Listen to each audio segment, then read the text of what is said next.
वास्तुशास्त्र में बच्चों के कमरे के रंग का बहुत महत्व है। रंगों का बच्चों के मन और मस्तिष्क से गहरा प्रभाव पड़ता है। सही रंग का चुनाव करने से बच्चों के जीवन में सकारात्मकता, खुशहाली और सफलता आती है। दीवारों के रंगों से लेकर उनकी पसंदीदा किताबों के स्थान तक हर चीज़ सकारात्मक ऊर्जा और संतुलन लाने में मदद करती है। आप वास्तु के नियमों को अपनाकर अपने बच्चों के कमरे पर एक सुखद और प्रेरणादायक स्थान बना सकते हैं। वास्तुशास्त्री अनिल शर्मा बताते हैं कि बच्चों के लिए कमरे का रंग अन्य चीज़ों कैसी रखनी चाहिए। बच्चों को पढ़ाई के कमरे की दिशा बहुत महत्वपूर्ण होती है, क्योंकि यह उनकी एकाग्रता और सफलता के प्रभावित कर सकती है। पश्चिम और दक्षिण पश्चिम के बीच का कोना पढ़ाई के लिए सबसे बेहतर स्थान है। आप उत्तर पूर्व या पूर्व दिशा में पढ़ाई का कमरा भी बनवा सकते हैं। इससे बच्चों को पढ़ाई में मन लगने और बेहतर परिणाम पाने में मदद मिलेगी। अब बात करते हैं हम कि कमरे का रंग कैसा होना चाहिए। पहला, हल्का पीला। यह रंग विद्या और ज्ञान का प्रतीक है। यह बच्चों की बुद्धि और एकाग्रता और को बढ़ाता है। दूसरा, हल्का हरा। यह रंग प्रकृति और ताजगी का प्रतीक माना जाता है। यह बच्चों के मन को शांत और स्थिर रखता है।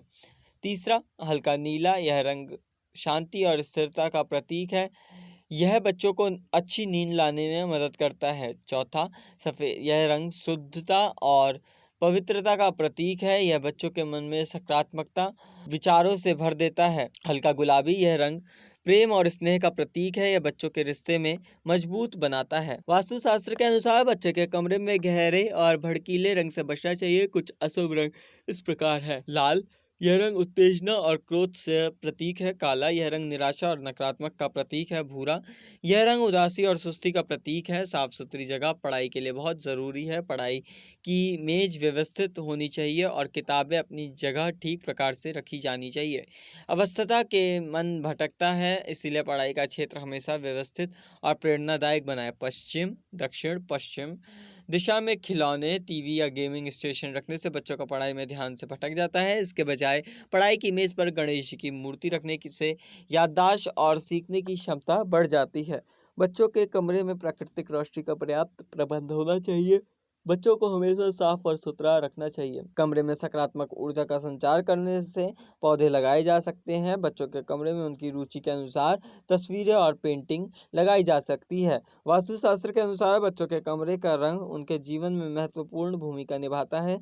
सही रंग और अन्य चीज़ों का चुनाव करके उनके भविष्य को उज्जवल बना सकते हैं। फिलहाल इस जानकारी में इतना ही। मेरा नाम प्रवीण उपाध्याय है। आप देख रहे हैं नेक्स्ट नाइन स्पिरिचुअल।